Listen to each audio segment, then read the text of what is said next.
Siang, Assalamualaikum warahmatullahi wabarakatuh.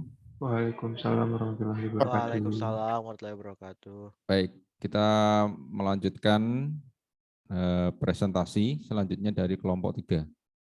Sudah siap untuk kelompok Siap, 3? Pak. Siap, Pak. Baik, kalau sudah siap silakan dipresentasikan. Silakan waktunya.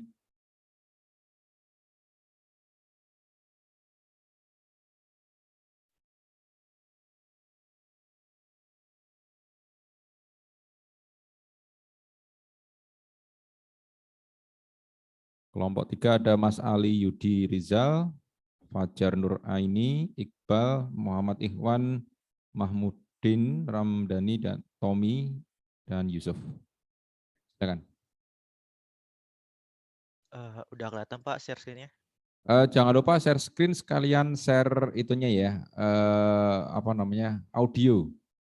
Oh iya, Pak. Ya, biar nanti audio Anda masuk.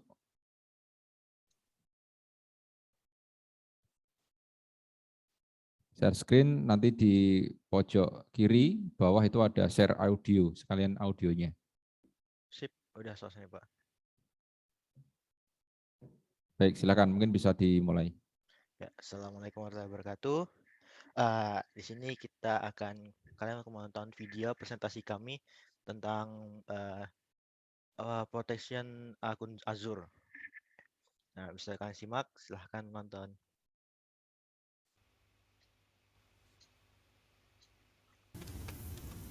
Baik, Assalamualaikum warahmatullahi wabarakatuh. Pada video ini kami akan membahas mengenai protecting your store akun blob data. Pada dasar teorinya di sini saya akan mempresentasikan atau menjelaskan mengenai dasar teori. Kemudian teman saya yaitu saudara Iqbal akan mendemokan atau mempraktekkan bagaimana langkah-langkah protecting your store akun blob datanya.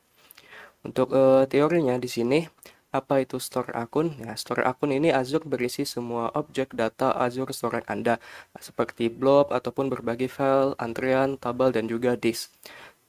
Akun penyimpanan menyediakan ruang nama unik untuk data Azure storage Anda yang dapat diakses dari mana saja di dunia melalui HTTP atau HTTPS. Jadi Azure storage ini dapat diakses dari mana saja di dunia. Artinya seluruh sisi dunia manapun yang terhubung dengan internet dapat mengakses Azure Storage ini, di mana mereka dapat mengaksesnya melalui HTTP ataupun HTTPS. Nah, data di akun penyimpanan Anda tahan lama dan sangat tersedia, aman dan scalable secara besar-besaran. Jadi, data di akun penyimpanannya ini tahan lama. Tahan lama itu artinya eh, tidak akan hilang tidak akan hilang kecuali ada kesalahan dari sisi manusianya ataupun dari sisi teknologinya, kemudian juga tidak tergerus oleh waktu ya, seperti itu. Nah, dan juga sangat tersedia, aman dan scalable secara besar-besaran. Kemudian di sini mencadangkan dan memulihkan penyimpanan individu blob. Nah, blob itu singkatan dari binary large object, adalah file data tidak terstruktur. Jadi blob ini file datanya itu tidak terstruktur. Contohnya itu termasuk file dokumen, file log, dan juga file media. Kemudian soft delete ataupun penghapusan secara lunak, secara halus di akun penyimpanan Azure secara efektif merupakan tempat sampah untuk blob yang dihapus. Mengaktifkan fitur pasca penerapan dengan menavigasi ke akun penyimpanan Anda di portal Azure, memilih pengaturan soft delete, mengaktifkan fitur itu, dan menentukan kebijakan penyimpanan. Rentang waktu untuk retensi blob yang dihapus dengan soft delete berkisar antara 1 hingga 365 hari. Jadi rentang waktu untuk retensi blob yang dihapus. Jadi kalau blob itu yang dihapus itu dapat berkisar antara 1 hingga sampai 365 hari. Nah, mungkin untuk melebihi dari 365 hari itu maka blob ataupun ya yang soft delete dari blob tersebut akan hilang ya, seperti itu. Kemudian di sini membuat dan melihat cadangan snapshot. Anda dapat mengambil cadangan snapshot manual dari blob akun penyimpanan Azure Anda. Istilah snapshot menunjukkan cadangan ini sebagai versi file point in time yang dapat Anda unduh atau pulihkan sesuai kebutuhan. Jadi kita dapat mengambil cadangan snapshot itu secara manual ya, secara manual dari blob akun penyimpanan Azure. Nah, jadi kita bisa mengambil dari penyimpanan Azure Anda ya, dari penyimpanan Azure kita secara manual. Artinya secara manual kita melakukannya sendiri. Kemudian di sini istilah snapshot menunjukkan cadangan ini sebagai versi file point in time yang dapat Anda unduh atau pulihkan sesuai kebutuhan. Untuk langkah-langkah untuk mengambil cadangan snapshot di sini, yang pertama itu kita mesti menjelajahi kontainer Anda. Menjelajahi ini dalam artian membrowse kontainer Anda, browsing, mencari-cari ya, seperti itu, mencari kontainer Anda, kemudian pilih salah satu atau lebih blob yang ingin diambil ya cadangan snapshotnya. Kemudian pada toolbar biasanya itu ada pada bagian atas, klik create snapshot. Nah, nanti akan ada pilihan create snapshot. Nah, nanti diklik itu, kemudian di sini pilih satu dari blob yang Anda pilih di langkah pertama tadi, kemudian klik view snapshot pada toolbar. Jadi setelah kita memilih blob yang tadi, kemudian kita bisa mengklik view snapshot pada toolbar tersebut. Nah, di sini untuk gambar contohnya, pada gambar contoh tersebut di sini terdapat beberapa poin yang di mana poin A itu sebagai download snapshot, kemudian poin B itu promote snapshot, kemudian poin C itu delete snapshot, poin D itu edit blob, dan poin E itu generate SAS. Nah, jadi pada poin-poin tersebut nantinya akan kita jelaskan lebih rinci pada slide berikutnya. Namun di sini sebagai contoh, ini adalah gambar contoh dari pengambilan snapshot ya, dari snapshot blob ya. Nah, di sini untuk penjelasannya, nah seperti yang dijelaskan poin-poin tadi yang telah terbagi, di mana poin A itu sebagai tombol unduh snapshot, yaitu membantu saat Anda membutuhkan salinan blob versi sebelumnya. Perintah ini mengunduh blob ke komputer lokal Anda. Kemudian pada poin B yang tadi promote snapshot, tombol promosikan snapshot B menggantikan salinan blob Anda saat ini dengan cadangan snapshot yang dipilih. Nah, di sini ada hati-hati ya, di mana hati-hati dengan opsi ini karena Anda akan menimpa versi blob saat ini. Jadi kita perlu berhati-hati ya dengan opsi yang ini, karena dia bisa menimpa versi blob saat ini, menimpa ataupun menindih ya. Menindih dalam artian versi sebelumnya itu akan tertindih oleh versi yang saat ini. Jadi misalkan versi sebelumnya mungkin ada isinya bla bla bla, maka akan tertindih dengan versi yang saat ini yang mungkin isinya adalah zazaza, mungkin seperti itu. Kemudian tombol hapus snapshot C memungkinkan Anda untuk secara selektif menghapus snapshot yang tidak ingin Anda gunakan lagi. Kemudian pada tab edit blob, yaitu tadi pada yang pembagian yang gede, memungkinkan Anda untuk mengubah konten snapshot. Kemudian pada poin E, yaitu tab Generate SAS, memudahkan pembuatan tanda tangan akses bersama Uniform Resource Identifier atau URI. Untuk blob, tanda tangan akses bersama memungkinkan Anda memberikan akses publik terbatas waktu ke blob. Pengembangan Azure menggunakan token SAS sepanjang waktu untuk menangani unggahan blob dengan akun penyimpanan. Nah, di sini untuk menghapus dan memulihkan snapshot. Nah, di sini ada beberapa langkah yang untuk menghapus dan memulihkan snapshot, yaitu langkah pertama di sini kita harus memilih blob yang Anda buat snapshotnya. Kemudian buka menu konteksnya dan pilih hapus. Nah, ini untuk menghapus, kemudian klik OK pada pesan yang muncul. Nah, kemudian kita melakukan refresh untuk memverifikasi bahwa blob hilang dari daftar. Jadi setelah kita menghapus, kemudian kita klik OK untuk memverifikasi penghapusan. Nah, kita lakukan refresh ya untuk memastikan bahwa blob tersebut sudah hilang atau sudah terhapus. Kemudian pada toolbar di sini kita pilih kotak centang show deleted blob. Jadi pada toolbar kita memilih kotak centang show deleted blob untuk berbahasa Inggris. Nah, di sini buka menu konteks item dan pilih batalkan penghapusan. Jadi di sini kita bisa memulihkan snapshot ya, di mana kita membuka pada toolbar kita memilih kotak centang show deleted blob, yaitu untuk menampilkan blob yang telah dihapus. Nah, untuk memulihkannya kita buka menu konteks item dan pilih batalkan penghapusan. Itu untuk memulihkan dan menghapus snapshotnya. Nah, di sini as a copy. Apakah as a copy itu? As a copy adalah alat baris perintah untuk penyimpanan Azure yang memungkinkan Anda untuk yang pertama bekerja dengan penyimpanan gumpalan Azure serta penyimpanan Amazon Web Service S3. Kemudian yang kedua, integrasikan dengan Azure Storage Explorer. Kemudian yang ketiga, akses pencatatan verbose dari semua operasi penyalinan. Dan yang keempat ini memungkinkan Anda untuk kecepatan throttle blob copy. Jadi ini ya lebih cepat ya untuk melakukan blob copy-nya. Nah, di sini kita dapat mengunduh AZ copy di eh, link yang tersedia yang ditampilkan. Kemudian alat ini adalah executable yang berdiri sendiri atau standalone ya, berdiri sendiri. Anda dapat menempatkannya di direktori manapun di sistem Anda, tetapi di sini saya menyarankan agar Anda menambahkan jalur direktori scopy ke variabel lingkungan sistem pet Anda untuk memastikan bahwa Anda dapat memulai alat dari lokasi prompt perintah manapun. Jadi kita perlu menambahkan scopy ke dalam variabel sistem pet ya, agar kita bisa memulai scopy ini dari lokasi manapun, dari lokasi prompt perintah manapun.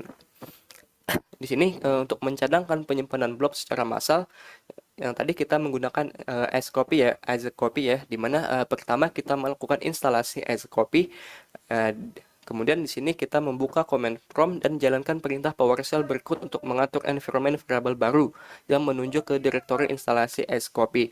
Jadi setelah kita menginstal scopy tadi, kita perlu mengatur petnya atau environment variable baru. Nah, di mana di sini untuk perintahnya environmentnya set environment variable petnya di mana, dan environment petnya ditambah c/bin machine. Setelah itu kita melakukan restart komputer Anda. Di sini ya tadi seperti penjelasan sebelumnya, kita perlu menambahkan scope environment variable ini ke dalam pet scopy yang baru ya, agar kita bisa menjalankan scopy ini dari manapun ya, dari lokasi manapun. Nah, di sini untuk perintah scopy yang saya gunakan untuk menyalin wadah script saya dari akun penyimpanan. Di sini sebagai contoh Wiley Prime Storage, saya ke wadah cadangan script saya di akun penyimpanan Wiley Second Storage saya. Nah, di sini untuk perintahnya scopy /source titik 2 https titik 2 slash wileyprimestorage.blob.core.windows.net script destinationnya kemana. Nah, di sini destinationnya, kemudian windows.net, dan kemudian di sini script backup source key-nya dan juga destination key-nya. Di sini untuk perintah ataupun script scopy ya, dimana scopy ini yaitu untuk mencadangkan penyimpanan blob secara massal ya, secara massal dalam artian ini tidak satu-satu ya, secara massal ya, secara banyak ya, seperti itu, dan berkelanjutan ya, mungkin seperti itu. Oke, untuk penjelasan teori mengenai protecting user akun blobs data untuk sampai di sini. Kemudian untuk prakteknya secara langsung dan demonya secara langsung akan saya serahkan kepada saudara Iqbal. Kepada saudara Iqbal saya persilahkan.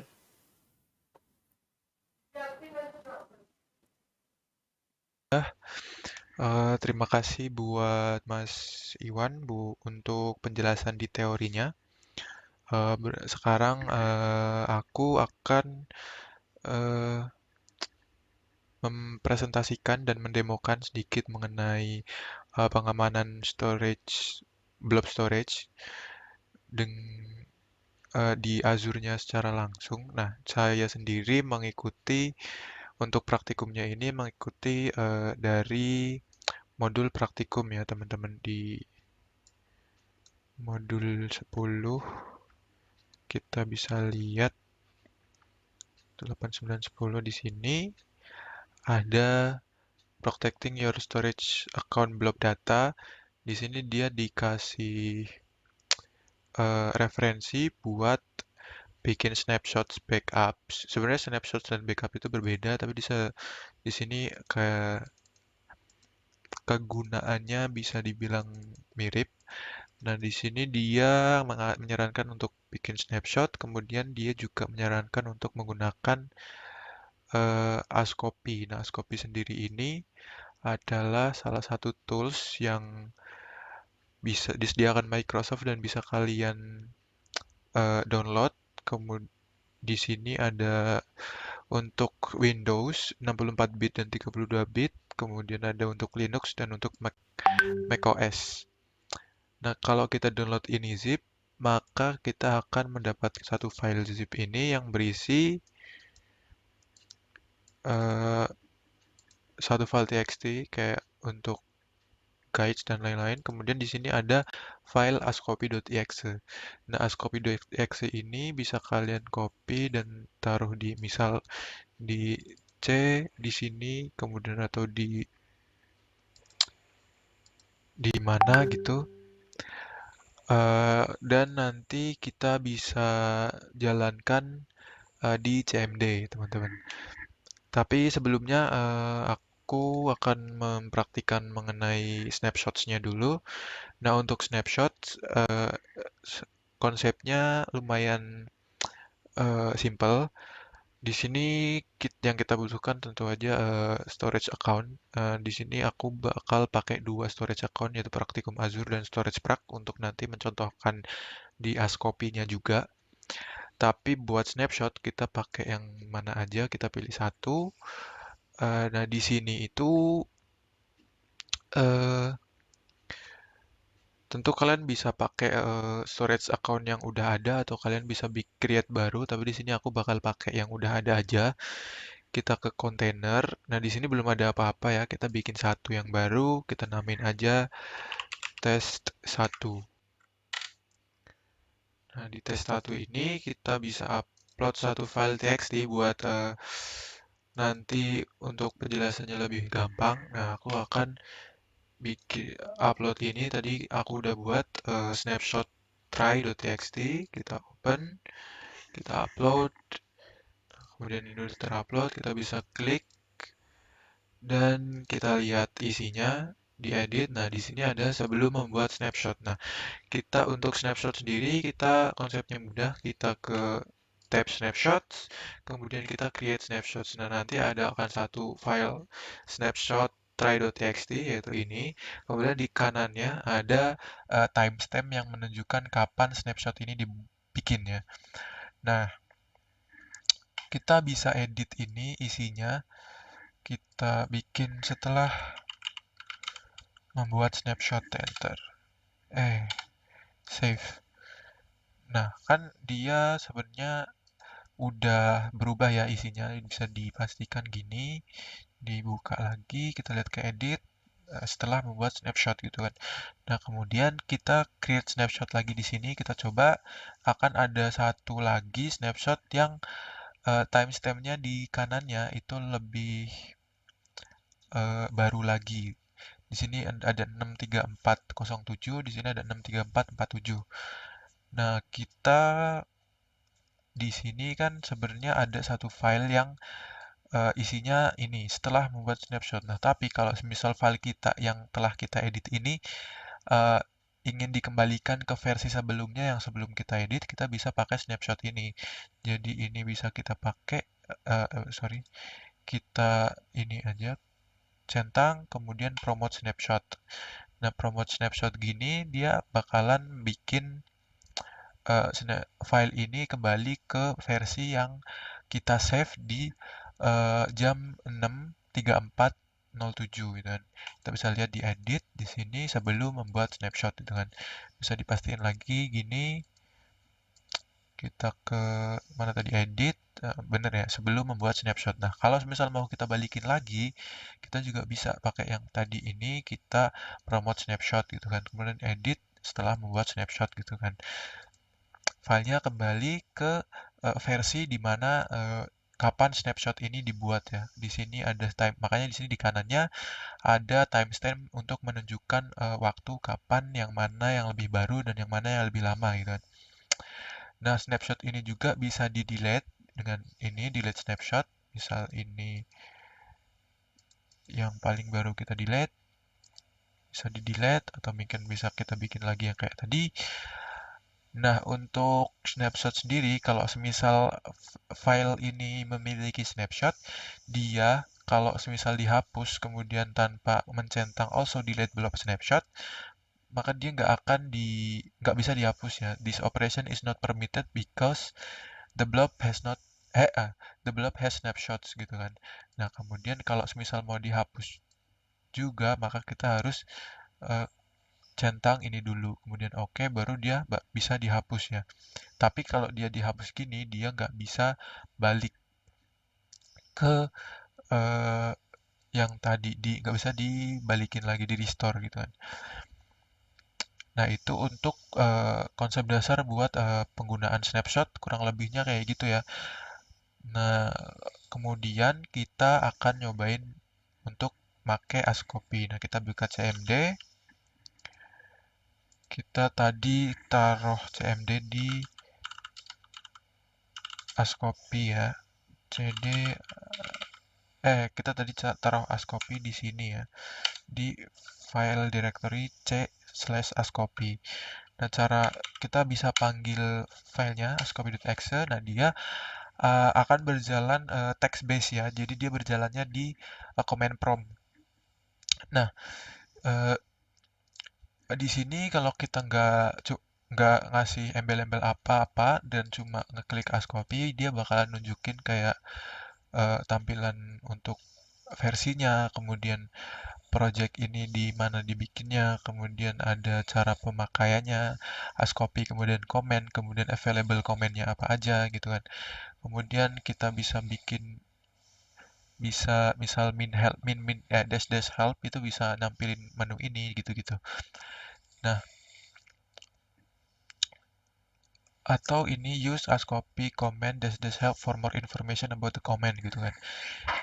Nah, untuk ini kita bakalan pakai beberapa aja eh, yang akan kita pakai, sepertinya contohnya copy, kemudian remove, synchronize, atau make juga nanti kita bisa bikin kontainer. Tapi kalau kita pakai ini kan kayak nanggung banget, jadi aku bakal bikin kontainernya langsung dari sini aja pakai UI-nya. Nah, untuk synchronize dan remove-nya ini bisa kita manfaatkan. Remove ini juga bisa kita gunakan untuk delete, dan dia itu di sini langsung dari sini juga delete juga bisa. Nah, untuk synchronize dan copy ini kita bisa manfaatkan untuk mengcopy atau mensinkronkan data semisal dari dua storage account yang berbeda, atau mungkin kita bisa gunakan dari dua directory yang berbeda, kayak misal aku pakai directory lokalku di sini misal di datad, dan kita sinkronkan dengan uh, storage account kontainer yang ada di sini, atau kita bisa sinkronisekan antara dua storage account gitu ya. Kita bisa buka ke storage praktikum yang ini, storage prac, kemudian kita kita kasih bikin kontainer lagi, namain tes2 ya. Nah, untuk penggunaan Ascopy sendiri kita butuh yang namanya SAS atau apa tadi namanya? Sebentar, kita ke sini. Shared Access Signature ya. Nah, ini kita bisa copy ini, kita generate SHS and connection string. Nah, dia ini gunanya untuk menghubungkan ininya ya, untuk menspesifikasikan di mana kita akan mengcopy atau mensinkroniskan kontainer account-nya itu yang mana sama yang mana. Nah, kalau misal kita nggak pakai ini, dia itu nanti nggak akan bisa ya, karena tidak dikasih akses ya. Nah, ini kita kan di allow resource types-nya service bla bla bla bla, allowed service, dan ini kemudian allow permission-nya untuk read, write, delete, dan lain-lain gitu. Nah, kita bisa copy SAS token-nya, kita taruh di sini aja. Ini kita di praktikum Azure ya, kita paste di sini. Bentar, ini udah benar belum? Copy. Agak beda ya. Kita generate ulang sama. Copy, Ctrl A, Ctrl V.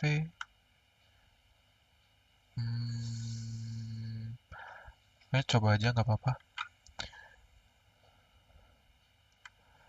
Kita kasih ininya ya, link kontainernya ya.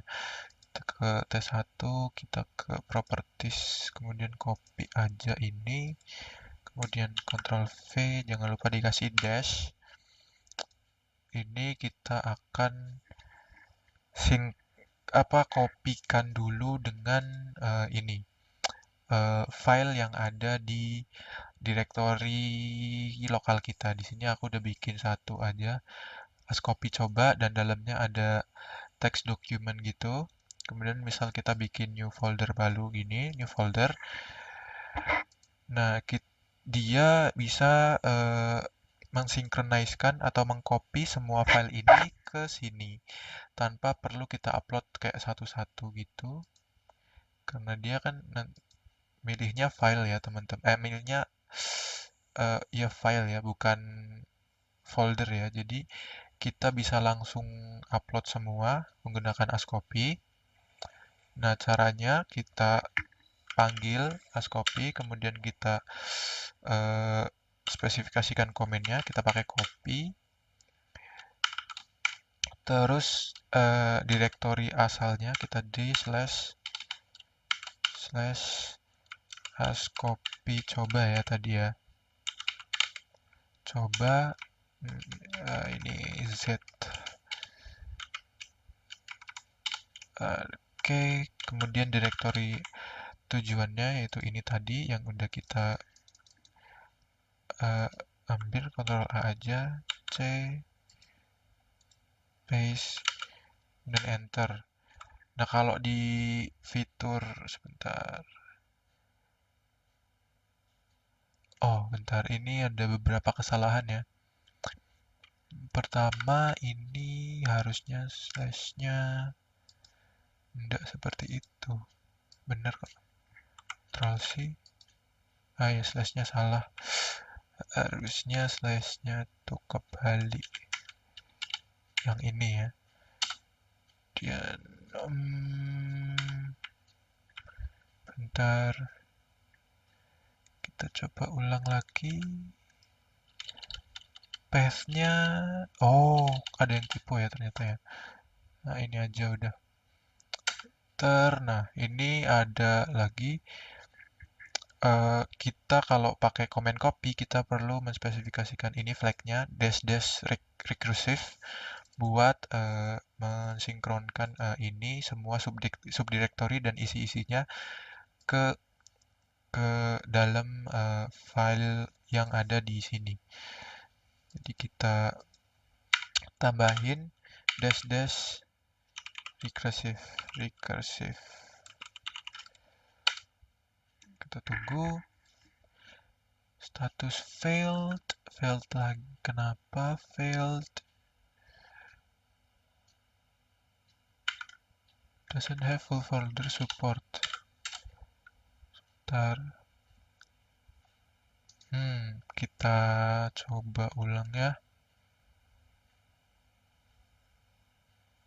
Kita coba lihat untuk ini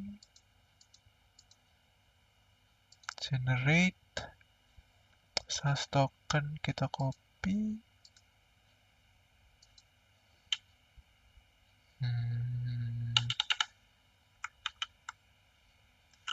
Sama ya, tapi ya kenapa ya?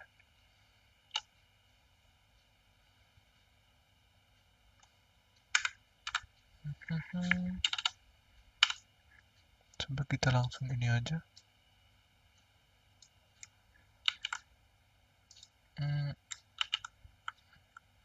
Sama ya.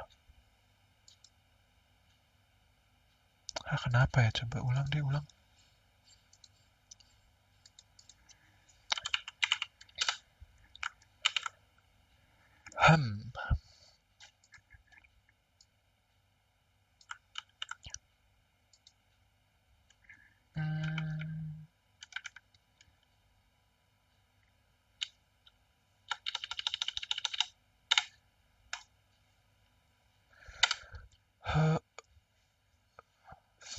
Fail, kenapa fail?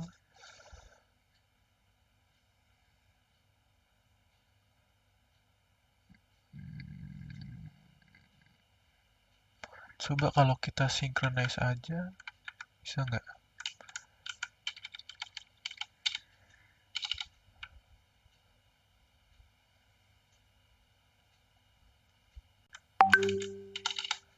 Sync, nggak bisa juga. Sebentar ya.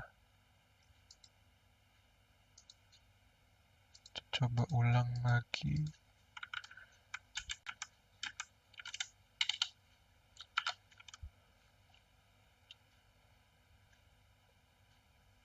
Ups, test 1 slash.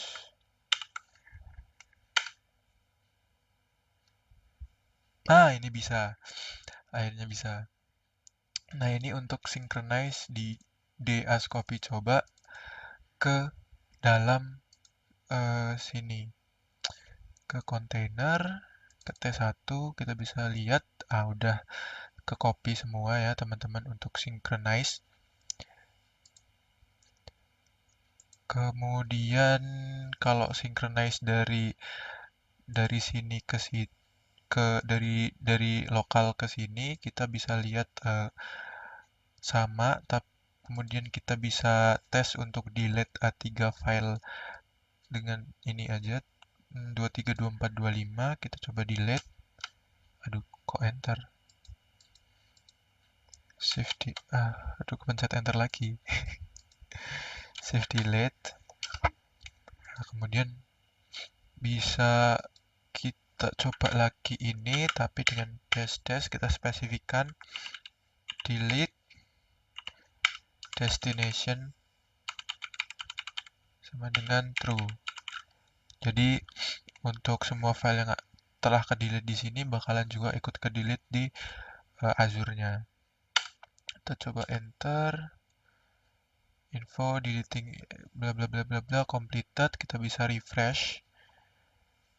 Ini kita bisa show deleted blobs aja, bisa dilihat ini 23, 24 dan 25 itu ikut ke delete ya. Oke. Ups, kepencet, sorry. Nah, itu untuk fungsi yang kita bisa nge-backup file yang ada di sini ke directory lokal atau sebaliknya. Dan kalau misal file yang ada itu banyak, kita nggak perlu memprosesnya satu persatu gitu ya teman-teman. Kalau misal ada beberapa file yang ingin dihapus, misal kayak tadi dari 20 berapa ke 20 berapa, kita hapus di sini, kita bisa langsung sinkronisekan aja di sini, dan untuk uploadnya juga bisa langsung semuanya kayak gini, langsung banyak. Kalau misal kita manual, kita cuma bisa upload satu-satu. Nah, untuk keamanannya, jadi dia tuh bisa terbackup di lebih dari satu storage account ya. Misal di sini ada Praktikum Azure, kita juga punya storage account satu lagi, storage prak. Nah, ini di kontainer ada tes 2 ya, tes 2 gini. Kita bisa gunakan ini juga untuk disinkroniskan atau di copy, tapi lebih gampang synchronize aja biar sekalian sinkron gitu ya. Tapi ini untuk destinasi direktori destinasinya itu kita ganti jadi yang apa tadi namanya, storage prak ya. Di sini kita kasih ini dulu aja. Kemudian kita ke search access signature-nya, kita allow resource type-nya, kita generate, coba. Kemudian kita copy source token-nya. Kita enter ini. Kemudian sebentar, copy link kontainernya, properties, copy.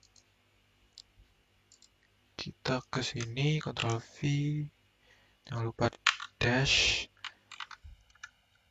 kita copy ke N, Ctrl C, dan kita pastekan di CMD-nya. Nah, di sini jadi as copy synchronize Praktikum Azure blob.core.windows bla bla bla bla dengan counternya T1 akan disinkroniskan ke yang ini https://storageprak.blob.core bla bla bla bla bla gitu kan. Yang ini counternya tes 2. Kemudian kita bisa enter. Nah, ini udah completed ya teman-teman, completed. Kita bisa coba buka ke storage prak, ke tes 2. Filenya juga udah ada di sini. Nah, kalau semisal kita balik lagi kayak tadi, semisal kita butuh beberapa mengedit isi dari semisal di Praktikum Azure T1, kita bisa edit file-filenya di sini. Nah, kalau semisal kita udah hapus di sini dan ternyata file-file itu tuh belum ingin dihapus, kita bisa punya cadangan backup di storage praktikum di kontainer tes 2 ini. Jadi masih ada data cadangan. Jadi backupnya bisa seperti itu. Nah, semisal ada beberapa file yang ditambahkan ke T1 yang sebentar ke kontainer T1, misal kita upload satu file baru gitu kan. Advance, kita select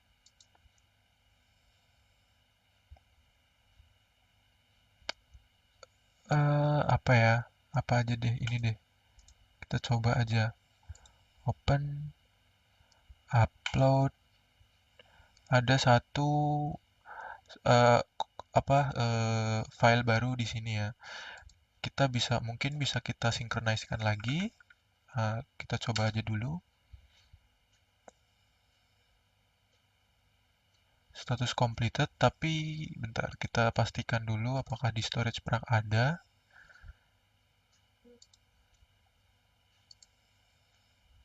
Ada ya teman-teman. Jadi di storage prak tes 2 sublister tools yang tadi kita upload di storage account yang satunya ikut terbackup di sini. Jadi itu salah satu kegunaan dari Ascopy untuk bikin backupan di storage account yang satunya. Jadi mungkin itu aja untuk cara pengamanan dan cara backup untuk storage account blob data. Untuk praktikumnya mungkin sampai sini aja. Sekian dari saya. Terima kasih sudah mendengarkan dan mohon maaf kalau semisal banyak kekurangan. Terima kasih. Wassalamualaikum warahmatullahi wabarakatuh. Bisa dilanjutkan ke penjelasan yang lain. Terima kasih. Oke, Assalamualaikum warahmatullahi wabarakatuh. Di sini kami akan menjelaskan tentang protecting your virtual machine. Oke, next. Definisi dari virtual machine. Virtual machine atau VM adalah representasi perangkat lunak dari sebuah komputer di setiap wilayah Azure yang terdiri dari beberapa pusat data. Pusat data itu terdiri dari ribuan bilah perangkat keras server. Lalu, apa sih Azure Backup itu? Azure Backup adalah pencadangan berbasis cloud yang menyediakan solusi sederhana, aman, dan hemat biaya untuk mencadangkan data dan memulihkan cloud dari Microsoft Azure. Cadangan Azure disimpan di penyimpanan Azure yang dibuat secara otomatis oleh layanan pencadangan. Karena penyimpanan Azure ditagih berdasarkan pembayaran sesuai penggunaan, ini berfungsi sebagai untuk solusi pencadangan yang sangat murah untuk data estate di cloud. Lalu untuk cara kerja backup Azure yaitu untuk mengambil pencadangan secara real-time data dari berbagai sumber. Dari Azure VM, mesin SQL di Azure, basis data SAP HANA di Azure, file, folder status system, basis data SQL dari lokal, VMware, VM, Hyper-V VM, dan masih ada yang banyak lagi. Lalu di tujuan utama backup adalah untuk mempertahankan salinan data stateful, pemulihan situs replikasi data yang hampir sama secara real time, memungkinkan terjadinya failover. Lalu backup Azure memiliki beberapa keunggulan dibandingkan solusi pencadangan yang lebih tradisional, karena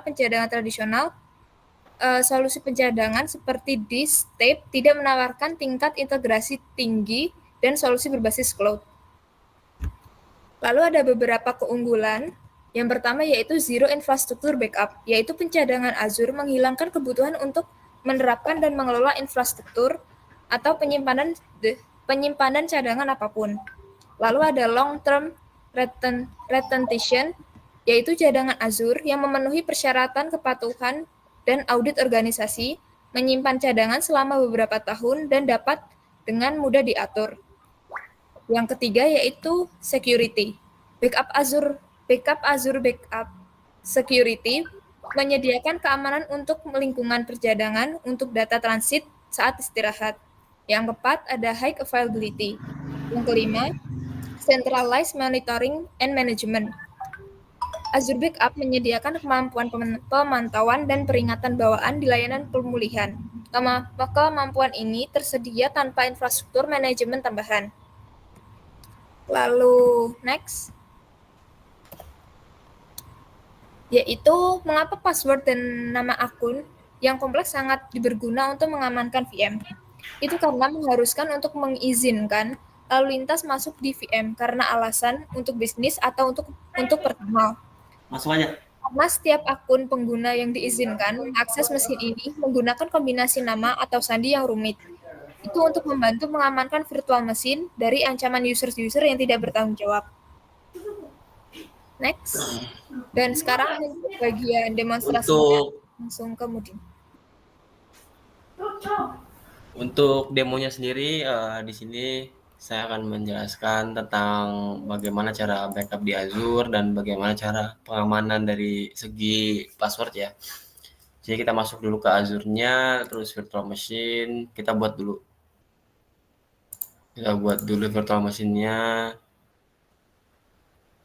Di sini kita bisa, di sini sudah ada resource group-nya ya. Resource group-nya kita terserah mau pakai yang apa, kita pakai yang praktikum. Kita terus untuk regionnya kita pakai is-as. Terus virtual machine name-nya kita namain praktikum.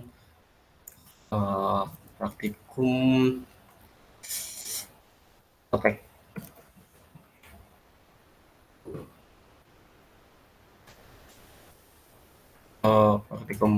Praktikum aja. Pengamanan. Sini kita security-nya standar. Terus untuk Windows-nya kita pakai yang Windows 19 yang Gen 2. Terus untuk di sini kan untuk size-nya ini size standar ya. Size standar untuk memori, terus CPU-nya kita beli yang paling murah aja ya. Kita beli yang paling murah itu $10. $10, terus untuk username di Windows-nya itu kita pakai yang praktikum. Terus password-nya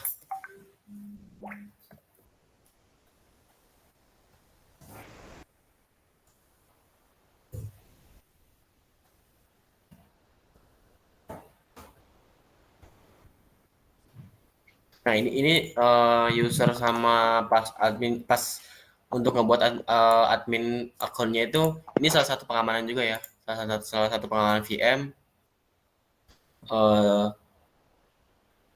Terus untuk setelah itu kita masuk ke disknya, kita lihat dulu disknya. Di sini disknya kita pakai yang standar aja, standar SSD.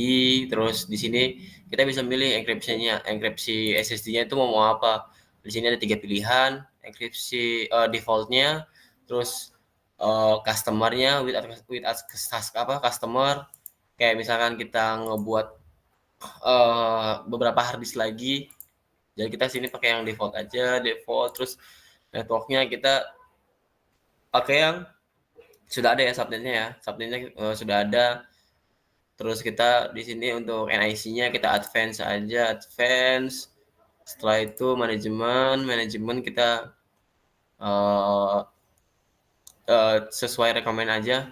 Jadi di sini sebenarnya mana tadi?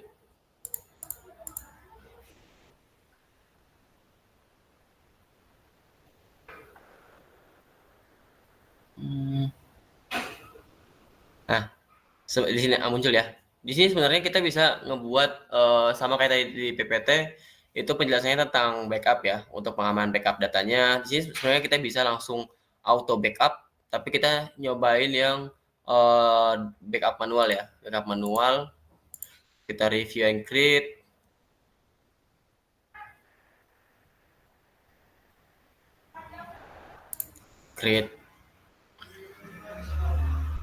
Kita create slide-nya, kita tunggu dulu.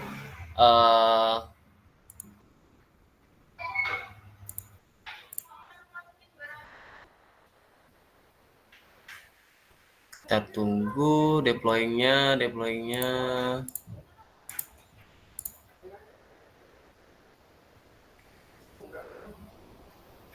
Sambil agak lama sedikit. Oke.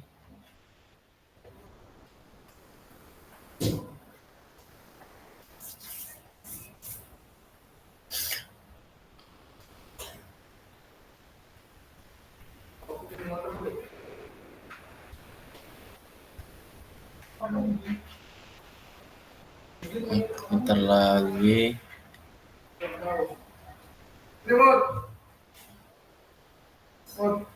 Pegang lu. Saya lagi presentasi, saya lagi on cam.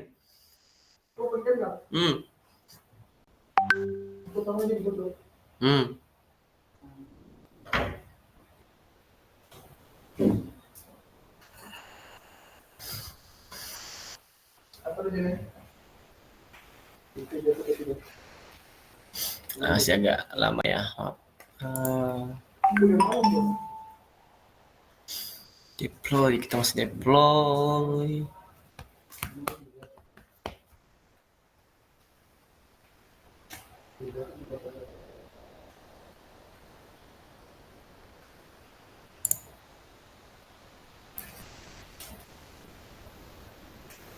Agak lama ya deploy-nya. Dulu bagian networknya kita masuk IP-nya kita statik dulu aja ya, statik. Kita save. Setelah kita save,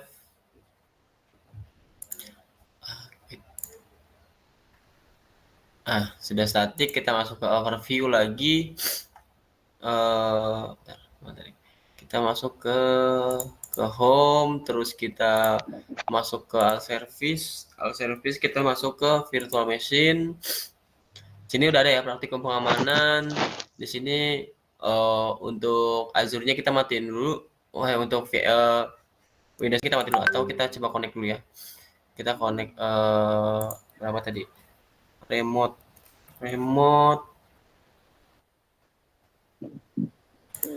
desktop connection, RDP kita pakai yang 19.62.232.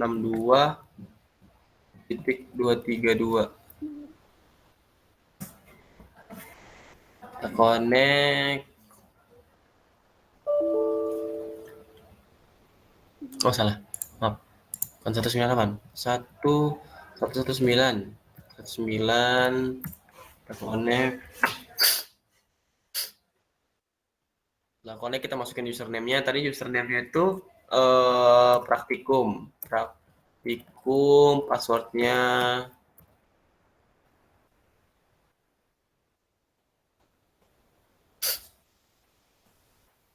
oh shit.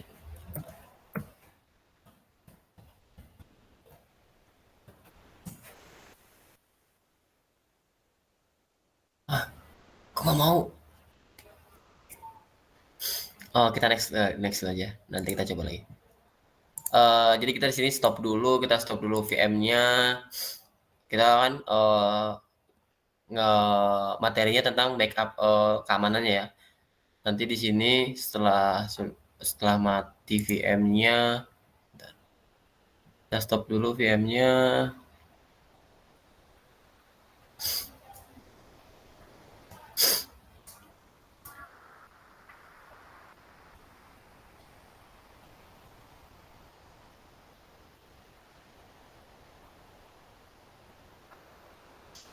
Locating.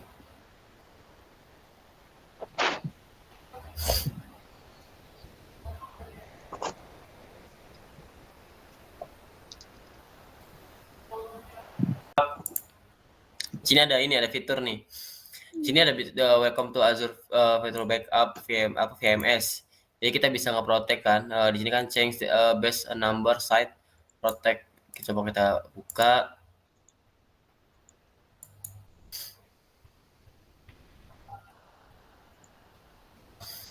Nah, di sini kita bisa memilih region. Sama kayak misalkan kita untuk backupnya ini sendiri gini. Ada beberapa harga ya, maksudnya beberapa size-nya. Misalkan dari kurang dari 50 giga itu $5 per storage konsumnya. Terus untuk dari 50 giga sampai 500 kurang dari 500 giga itu $10. Terbilang cukup murah untuk sistem untuk dari Azure sendiri. Terus untuk 500 dari 500 giga sampai lebih dari 500 giga itu $10 ya. Terus ini termasuk increment, terus ya termasuk increment. Terus untuk backup store-nya juga sendiri di sini ada berbagai macam ya. Kayak misalkan tadi kan ada berbagai macam zona ya, zonanya GRS, RA GRS gitu kan. Terus untuk percobaannya kita coba ya, create new.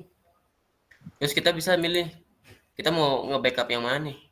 Apa mau nge-backup resource group yang praktikum yang sudah ada, atau misalkan kita mau nge-backup SQL database atau networking-nya atau Azure backup-nya juga gitu kan, yang tadi kita sudah backup. Coba kita coba backup yang SQL database. Terus di sini polisinya kita ngikut default aja. Kita full backup ya. Kita full backup.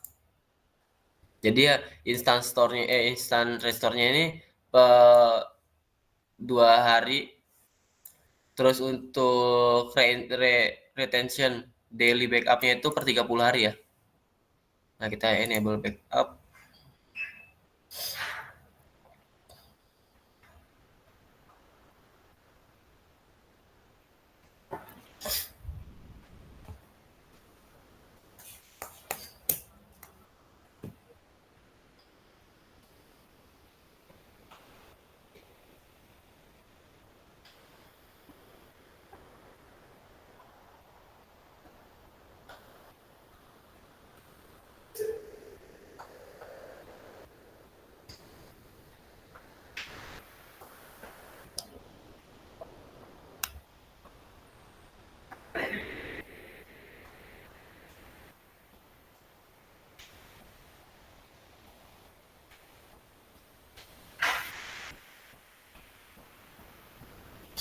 Lumayan agak lama ya.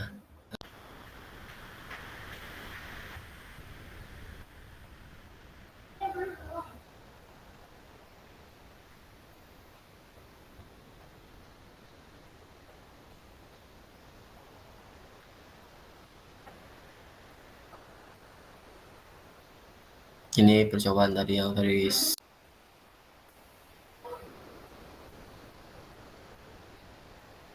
Nah, udah beres ya. Udah beres deploy-nya. Jadi nanti setelah kita nge-backup, tadi kan perubahannya kan tadi kan sebelumnya kita ada ini ya, ada apa namanya? Ada backup-annya. Kita harus buat dulu kan. Kita harus buat dulu backup-annya. Nah, setelah tadi kita sudah backup, tampilannya agak lemot di jaringan.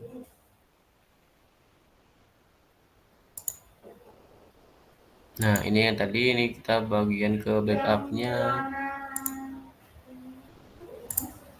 Nah, udah ada kan? Jadi kita udah ada nih. Misalkan kita mau backup-nya kan. Backupnya udah ada, udah backup untuk backup pre-checknya, terus untuk last backup statusnya masih warning karena initial backup pending. Kita di sini bisa ngubah extensionnya karena kita pakai default. Kita change.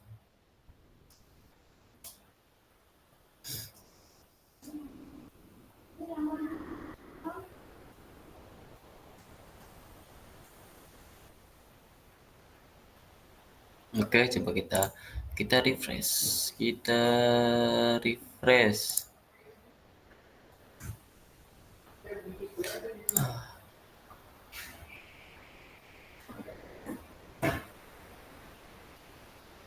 Kita masuk ke ini all service habis itu virtual machine, kita buka. Untuk bagian backupnya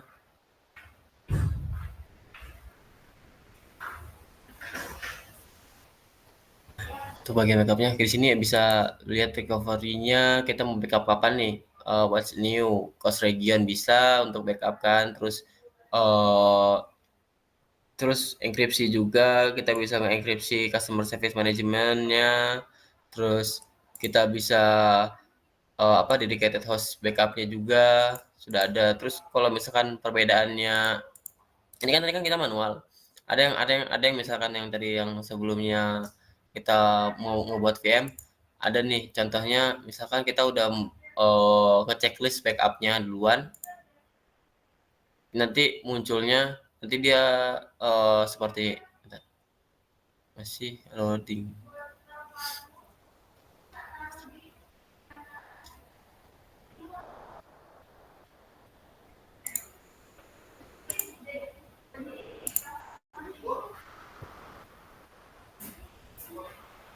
Nah,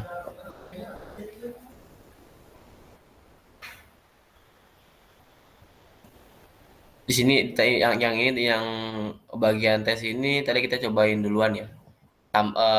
Misalkan tadi ini ada yang virtual machine, coba kita buat dulu. Maksudnya istilahnya buat dulu nih di bagian advance, bukan manajemen.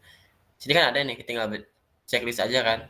Kita bisa checklist jadi auto backup gitu loh. Istilahnya auto backup. Nah, untuk protectnya keamanannya dari segi VM-nya itu kita ngebahasnya tentang backup aja. Untuk penambahannya paling di bagian password sama user. Itu salah satu keamanan juga. Sekian dari kami yang kebagian proteksi VM-nya. Assalamualaikum warahmatullahi wabarakatuh. Ya, terima kasih. Selanjutnya saya akan menjelaskan tentang perlindungan untuk Azure App Service. Nah, sebelum itu saya perkenalkan diri, nama saya Ali Yudi Rizal dengan NIM 19830406. Nah, di sini kita akan seperti dari bahas, kita akan membahas tentang perlindungan atau proteksi untuk Azure App Service. Nah, sebelum kita masuk ke situ, kita cerita dulu apa itu Azure App Service. Nah, Azure App Service itu adalah sebuah layanan berbasis HTTP untuk menghosting aplikasi web, REST API, dan mobile backend. Nah, di sini kita juga bisa mengembangkan bahasa-bahasa favorit kita seperti Netcore, Java, Ruby, Node.js, PHP, maupun Python. Atau juga kita bisa menjalankan sebuah aplikasi tersebut menggunakan basis Windows dan Linux. Nah, App Service ini tidak hanya menambahkan kekuatan Microsoft Azure aplikasi kita yang tadi, bisa juga memberikan keamanan, penyimbang beban, pelaksanaan otomatis, dan manajemen otomatis. Dan itu bisa menambahkan kemampuan seperti DevOps seperti Azure DevOps, GitHub, Docker Hub, dan lain-lain. Nah, juga kita bisa melakukan manajemen paket, lingkungan penahapan, custom domain, dan sertifikat TLS dan SSL. Nah, dengan sumber ini, dengan sumber daya ini seperti yang sudah dijelaskan tadi, dengan ini kita dapat diberikan tempat untuk melakukan akses. Yang bisa disebut, misalnya kita anggap contohnya itu seperti XMPP yang dimana kita untuk menghosting sebuah web atau PHP atau segala apa itu menggunakan SMTP kan, menggunakan SQL itu. Nah, di situ. Nah, itu kan untuk XMPP kan untuk secara lokal. Nah, untuk secara online ya kita bisa menggunakan service dari Azure. Nah, yaitu Azure App Service. Nah, langsung saja kita demokan bagaimana kita melakukan proteksi app service di Azure. Nah, sebelum kita lakukan itu, kita buat dulu app service-nya. Nah, cara kita create ke resource, create ke sini web app. Nah, di sini saya menggunakan praktikum. Baru namanya bisa saya menggunakan Wallaby 2. Oke, sudah save. Nah, di sini kita menggunakan runtime stack-nya. Kira-kira nanti apa yang mau dijalankan di sini. Nah, di sini saya menggunakan Python. Kenapa? Saya sudah menyediakan Python untuk dalam sini. Untuk sebagai contoh di sini. Nah, sini kita pakai Linux saja. Langsung masuk kita pilih ke regionnya kalau bisa daerah kita yaitu South Asia. Nah, di sini kita create plan baru. Sini kita cek Wallaby. Kita create plan Wallaby plan new. Oke, sip. Di sini kita sudah buat. Nah, langsung otomatis kita kasih basic B1. Langsung aja kita langsung ke di sini deployment. Ini deploymentnya tadi yang saya sebut yang menggunakan GitHub, Docker Hub dan Azure DevOps gitu. Nah, di sini kita pakai monitoring, kita kasih default saja. Nah, langsung aja kita langsung ke review and create. Nah, mungkin melakukan proses ini mungkin akan memakan waktu yang lama karena memang agak lama membuat local ini. Single deploy. Kita tunggu dulu.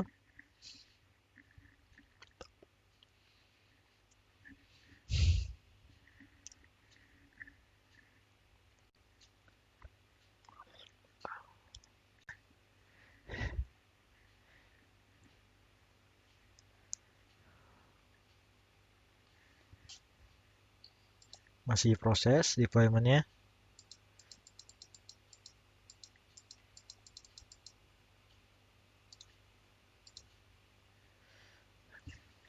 Nah, di sini kita selesai deployment-nya. Langsung saja kita klik go to resource. Nah, di mana tadi yang kita tahu di dalam modul untuk melakukan proteksinya kita di situ kita menggunakan dengan cara membackup dan nge-resource sebuah app service. Nah, di mana caranya? Nah, kita langsung ke setting, di under setting itu namanya backup. Nah, di sini langsung kita ini. Nah, sini kan kita kayak apa cara backupnya? Nah, ini kan masih bingung nih statusnya apa. Nah, kita refresh juga nggak langsung apa-apa. Nah, sini kita klik ini. Nah, di sini kita pilih plan-nya dulu. Paket apa yang kita gunakan yang tersedia. Nah, di sini kan bisa lihat nih. Nah, paket yang 7 GB memori ya segala apa gitulah. Nah, sini kita pakai yang murah aja deh buat menghemat balance kita. Oke. Nah, updating app service plan. Nah, mungkin kamu tanya, kenapa nggak pakai app service yang tadi yang sudah tersedia tuh? Nah, kalau kita paham saya, kalau kita menggunakan secara default, itu bakal ngambil maksudnya data plan yang lumayan besar. Jadi kita nggak bisa ngatur kita butuh berapa. Dia bakal ngambil yang kira-kira minimum gitu ya bahasanya. Tapi kalau gitu kan kita nggak tahu balance berapa ada berapa. Nah, di sini yang kita ngebuat baru plan gini, kita sudah tahu kira-kira berapa kebutuhan yang dibutuhkan gitu. Oke, ini sudah. Sip, kita refresh. Sip, udah. Nah, langsung saja kita lakukan configure. Di sini kita langsung select configure. Nah, bisa ke Wallaby 1, Wallaby new, select. Nah, sudah kepilih yang bakal di backup. Nah, di sini kita on, kita wajib menggunakan ini schedule-nya. Nah, di sini saya menggunakan 1 jam saja, baru sini list no. Nah, waktunya. Nah, ini data backup nih. Nah, di sini maksudnya data backup database kita bisa nge-backup sebuah database. Misalnya kita nge-deploy sebuah web sini menggunakan ini. Nah, tapi sini saya tidak nge-deploy sebuah web, saya menggunakannya sebagai contoh saja, saya menggunakan membackup sebuah file Python. Nah, langsung saja kita save. Nah, successfully save configuration. Nah, sini saya virtual backup.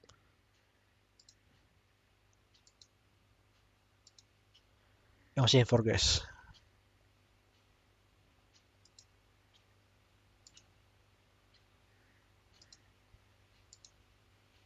Sip, udah berhasil. Nah, sini kita sudah berhasil melakukan backup. Nah, sekarang kita resort sini. Nah, resortnya langsung sini. Ini udah langsung dapat nih resortnya. Nih, yang tadi. Nah, sebenarnya kita ini operating systemnya ini kita nggak apa-apa. Ini cuma ini cuma nggak bakal dia nggak bakal overwrite. Ya, kita sebenarnya overwrite supaya ini cuma contoh aja bagaimana nanti bisa mau backup dan resortnya. Nah, langsung kita pencet OK. Nah, langsung resort app service and for backup it limit 5 to 10 minutes depending on the size of your file. Nah, masih melakukan prosesnya, masih melakukan. Nah, mungkin bertanya ini kenapa? Ya, ini memang karena kita menentukannya per jam. Jadi itu bakal saya ngebuat per jam. Jadi saya tadi kenapa saya mencet backup di sini di awal? Nah, untuk melakukan backup cepat untuk sementara doang. Langsung cepat gitu. Nah, ini dia nge-backup secara every 1 hour satu hari gitu. Masih running. Kita tunggu dulu, masih running ini. Yang lama-lama seperti bilang maybe take 5 or 10 minutes. Nah, sini sip ya. Nah, dan itu saya resource-nya. Nah, ini resource-nya sudah kembali selesai. Gitu. Nah, sekian dari saya untuk tentang pembahasan tentang protection Azure menggunakan app service Azure. Selanjutnya saya serahkan ke teman saya. Selanjutnya. Terima kasih. Wassalamualaikum warahmatullahi wabarakatuh. Baik, Assalamualaikum warahmatullahi wabarakatuh. Perkenalkan, nama saya Yusuf Firmanadi, NIM 19830344. Nah, di sini saya akan menjelaskan tentang protection your database atau mengamankan sebuah database kita. Nah, di sini ada beberapa langkah-langkah untuk mengamankan database kita. Yang pertama itu menerapkan keamanan basis data fisik. Pusat data atau server sendiri dapat rentan terhadap serangan fisik oleh orang luar atau bahkan ancaman orang dalam. Jika penjahat dunia maya mendapatkan akses ke server data fisik kita, mereka dapat mencuri data, merusaknya, atau bahkan memasukkan malware berbahaya untuk mendapatkan akses jarak jauh. Tanpa tindakan keamanan tambahan, seringkali sulit untuk mendeteksi jenis serangan ini karena mereka dapat melewati protokol keamanan digital. Nah, seperti saat kita memilih layanan hosting web, pastikan itu adalah perusahaan dengan rekam jejak yang dikenal dalam menangani masalah keamanan dengan serius. Sebaiknya hindari juga layanan hosting gratis karena kemungkinan kurangnya keamanan. Nah, yang kedua yaitu server basis data terpisah. Basis data memerlukan langkah-langkah keamanan khusus untuk menjaganya tetap aman dari serangan cyber. Selain itu, memiliki data kita di server yang sama dengan situs kita juga mengeksposnya ke berbagai vektor serangan yang menargetkan situs web. Contoh, ketika kita menjalankan toko online dan menyimpan situs kita, data non-sensitif dan data sensitif di server yang sama, tentu kita dapat menggunakan langkah-langkah keamanan situs web yang disediakan oleh layanan hosting dan fitur keamanan platform e-commerce untuk melindungi dari serangan cyber dan penipuan. Namun, data sensitif kita rentan terhadap serangan melalui situs dan platform toko online. Setiap serangan yang menembus situs kita atau platform toko online memungkinkan penjahat siber juga berpotensi mengakses database kita. Yang ketiga, siapkan server proxy HTTPS. Server proxy mengevaluasi permintaan yang dikirim dari workstation sebelum mengakses server database. Di satu sisi, server ini bertindak sebagai penjaga gerbang yang bertujuan untuk mencegah permintaan yang tidak sah. Nah, server proxy yang paling umum didasarkan pada HTTP. Namun, jika kita berurusan dengan informasi sensitif seperti kata sandi, informasi penyebaran, atau informasi pribadi, siapkan server HTTPS. Dengan cara ini, data yang berjalan melalui server proxy juga dienkripsi, memberi kita lapisan keamanan tambahan. Yang keempat, hindari menggunakan port jaringan default. Protokol TCP atau UDP digunakan untuk mentransmisikan data antar server. Saat mengatur protokol ini, mereka secara otomatis menggunakan port jaringan default. Port default sering juga digunakan dalam serangan brute force karena kemunculannya yang umum. Saat tidak menggunakan port default, penyerang cyber yang menarget server kita harus mencoba variasi nomor port yang berbeda dengan coba-coba. Ini dapat mencegah penyerangan untuk memperpanjang upaya serangan mereka karena pekerjaan tambahan yang diperlukan. Yang kelima, gunakan pemantauan basis data waktu nyata. Memindai database kita secara aktif untuk mencari upaya pelanggaran meningkatkan keamanan kita dan memungkinkan kita untuk bereaksi terhadap potensi serangan. Kita dapat menggunakan perangkat lunak pemantau seperti pemantauan integritas file atau VIM, tripwire secara real time untuk mencatat semua tindakan yang diambil di server database dan memperingatkan kita tentang pelanggaran apapun. Selanjutnya, atur protokol eskalasi jika ada potensi serangan untuk menjaga data sensitif kita lebih aman. Yang keenam, gunakan firewall database dan aplikasi web. Firewall adalah lapisan pertahanan pertama untuk mencegah upaya akses berbahaya. Selain melindungi situs, kita juga harus memasang firewall untuk melindungi database kita dari berbagai serangan vektor serangan. Ada 3 jenis firewall yang bisa digunakan untuk mengamankan jaringan. Yang satu, filter paket firewall. Kedua, pemeriksaan paket stateful atau SPI. Yang ketiga, firewall server proxy. 7. Menyebarkan protokol enkripsi data. Mengenkripsi data kita tidak hanya penting ketika menjaga rahasia perdagangan kita, itu juga penting ketika kita bergerak atau menyimpan informasi sensitif pengguna. Menyiapkan protokol enkripsi data menurunkan risiko pelanggaran data yang berhasil. Ini berarti bahwa jika penjahat cyber mendapatkan satu pedagang dari data kita, informasi yang diberikan ke server itu masih aman, maksudnya tidak komplit. Yang kedelapan, buat cadangan reguler database. Meskipun umum untuk membuat cadangan sysdot kita, penting juga untuk membuat cadangan untuk database kita secara teratur. Ini mengurangi risiko kehilangan informasi sensitif karena serangan berbahaya atau korupsi data. Berkat cara membuat cadangan basis data di server paling populer, seperti Windows dan Linux. Selain itu, untuk lebih meningkatkan keamanan, pastikan bahwa cadangan disimpan dan dienkripsi di server terpisah. Dengan cara ini, data kita dapat dipulihkan dan aman jika server basis data utama disusupi atau tetap tidak dapat diakses. Yang terakhir, gunakan autentikasi pengguna yang kuat. Menurut penelitian terbaru Verizon, 80% pelanggaran data disebabkan oleh kata sandi yang disusupi. Ini menunjukkan bahwa kata sandi saja bukanlah ukuran keamanan yang bagus, terutama karena aspek kesalahan manusia dalam membuat kata sandi yang kuat. Nah, untuk mengatasi masalah ini dan menambahkan lapisan keamanan lain ke database kita, siapkan proses autentikasi multifaktor.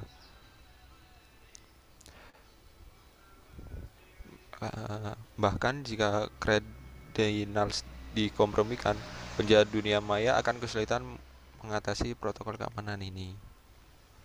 Nah, ini contoh-contoh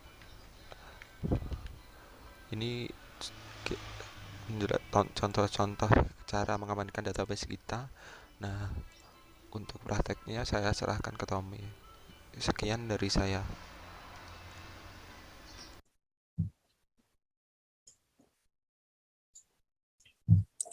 Oke, Mas Aliudi, terima kasih atas waktunya. apakah Di sini saya ini masih akan lama untuk ininya? Videonya masih lama?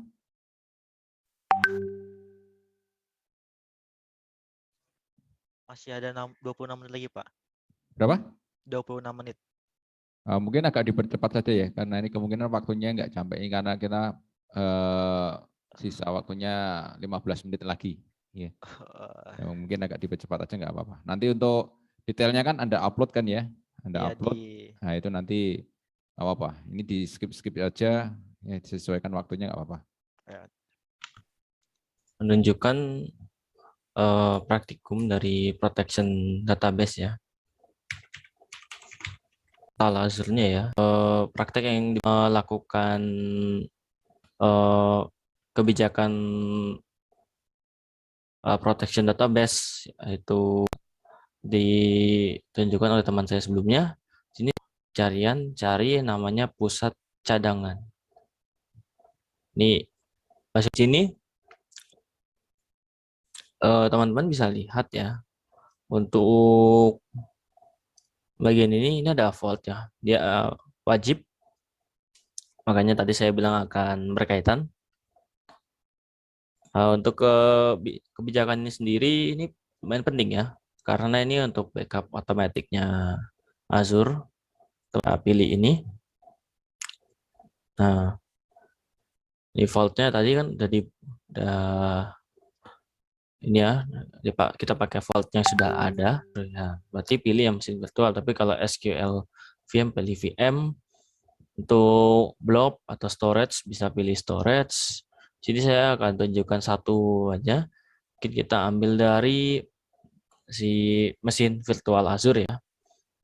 Satu contoh karena ini akan sama semua pengaturannya antara SQL sampai Azure Database ini sama semua dengan mesin virtual Azure. Di sini kita lanjut saja. Oke, setelah lanjut, kalian bisa berikan nama kebijakannya.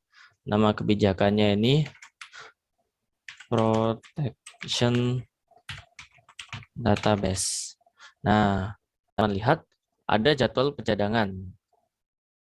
Jadwal pencadangan ini yang penting. Sini bisa kalian pilih harian atau mingguan. Untuk waktunya sendiri ini ada jam 3 ya, 3.30. Ini untuk settingan 24 jam ya. Settingan 24 jam. Lalu di sini ya. Lalu ini ada pemulihan instan ini untuk restore ya. Nah, ini pertahankan rekam jepret ini maksudnya kayak restore instan untuk 2 hari. Ini mungkin apabila ada apa? Misalnya ada backup gagal atau gagal backup, maka data itu akan ditahan selama 2 hari. Bisa atau lebih, bisa juga. Karena ini harian ya, jadi maksimal itu mungkin sampai 7 hari. Kalau mingguan, nah mingguan itu baru bisa lebih ya. Oke. Lanjut lagi di rentang retensi pencadangan harian. Nah, ini seperti yang di atas tadi, harian ya, pada 3.30 untuk 180 hari. Nah, ini database itu akan ditahan selama 180 hari untuk pencadangan harian. Dan teman-teman juga bisa aktifkan namanya retensi dari cadangan mingguan. Ini akan melakukan backup pada hari Minggu jam 3.30. Nah, pada hari Minggu jam 3.30 pagi akan lakukan backup kalau pencadangan mingguan. Dia hanya di hari Minggu saja ya, tidak ada di hari lain kalau kalian setnya hari Minggu. Tapi kalau kalian setnya di hari lain, nanti akan sama seperti itu. Nah, untuk ini dia ditahan selama 12 minggu ya. Nah, jadi ini setelah 180 data itu dia nanti masih punya backup lagi di sini untuk yang 12 minggu gitu. Logikanya sih seperti itu ya. Lalu lanjut lagi ke bulanan. Bulanan ini bisa berdasarkan hari, bisa berdasarkan minggu. Ini yang dimaksud ini untuk dia memulai backupnya itu saat kapan. Nah, misalnya kalau kita pilih mingguan, dia akan di hari Minggu pertama ya. Dia akan aktif di hari Minggu pertama. Hari Minggu di minggu pertama ya. Jam 3 pagi dan akan backup data akan ditahan selama 60 bulan. Kalau hari, dia akan menuruti tanggal. Nah, ini sampai tanggal terakhir. Nah, dia akan mengikuti tanggal. Jadi setiap tanggal 1 dia akan lakukan backup untuk bulanan. Januari kalau kita pilih minggu 1, 10. Kalau ini akan dihapus tapi ini akan di backup lagi di sini. Jadi sudah terbackup gitu. Takutnya kalau kalian berikan misalnya untuk hariannya lebih besar dibandingkan mingguannya, maka akan ada beberapa data yang hilang saat hariannya itu dihapus. Seperti itu. Jadi urutannya tuh dari harian, habis itu harian pindah ke mingguan, mingguan masuk lagi ke bulanan, bulanan masuk ke tahunan. Nah, ini tahunan ini bisa menjadi data lama ya. Oke, lalu ini grup sumber daya backup ini opsional, ini bisa kasih nama atau tidak, tapi coba kita kosongkan saja. Nah, untuk kebijakan ini lumayan penting ya. Kalau teman-teman tahu, mungkin saya menambahkan sedikit dari teman saya Yusuf yang sudah sebelumnya memberikan presentasi tentang teori protection database.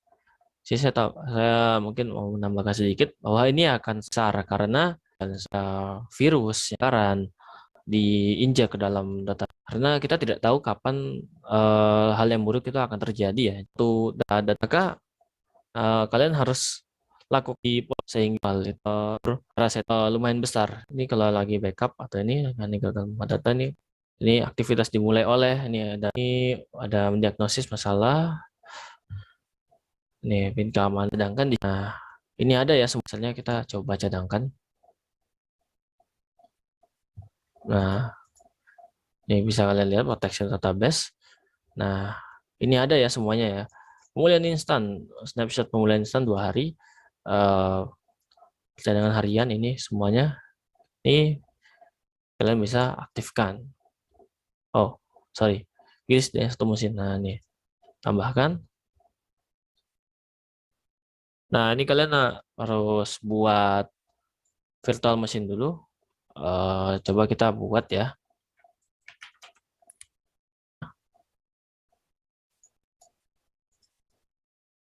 Vault. Akan grup yang new itu karena kita memilih vault yang untuk sendiri, beda lagi dia. Nah,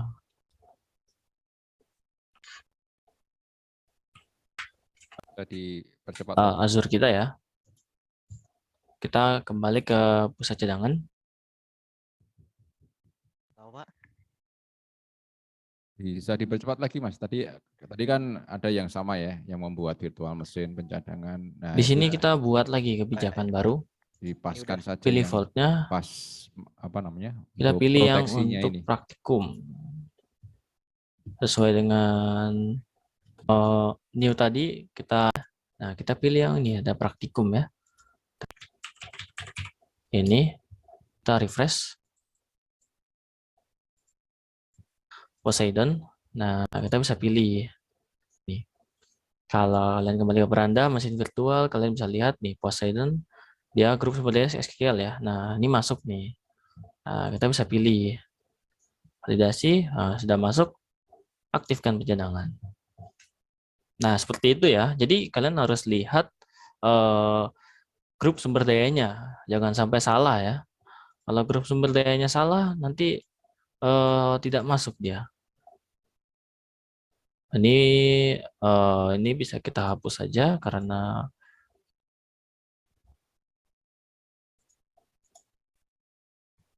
kalau misalnya kalian tidak memakai, saya sarankan soalnya karena jika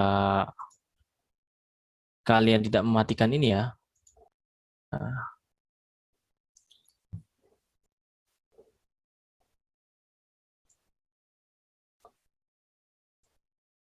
yang tadi kita pakai vault yang 572 data ya, aplikasi ini apa ya. Ini gini saja. Oke, kita berikutnya. Nah, ini yang tadi kita buat ya. Karena vault 572 itu tadi yang Poseidon di grup SQL ya. Kita lanjut, ini replikasinya. Oke. Nah, kita bisa aktifkan replikasinya. Ya, ini grup sumber apa yang kita ngecek. Terus item yang direplikasi. Nah, ini yang lagi kita replikasi.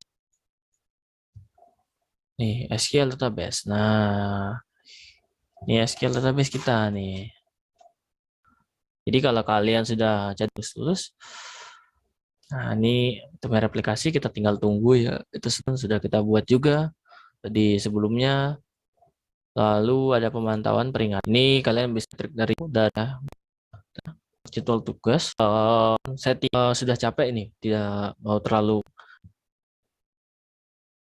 Kita cek cadangan. Ini ada vault. Kita masuk ke vault 572 ya. Sayang sekali ada yang replikasi harus tamatkan karena terlalu lama. Nanti tidak cukup untuk teman yang lainnya ya. Oke. Mungkin sekian dulu dari saya untuk pembagian protection database. Kurang lebihnya mohon maaf. Saya lanjutkan ke teman kelompok saya. Oke, terima kasih. Ya, terima kasih telah menonton. Segitu saja mungkin dari kami. Baik, terima kasih sih Mas Aliudi Rizal dan kelompoknya ya. Ini lumayan komplit, ya, 1 jam 40 menit. Berarti pas ini untuk sesi perkuliahan ya. Itu ada yang tanya itu berapa jam render videonya. Ya. Baik Mas, terima kasih. Mungkin waktunya sudah habis ya.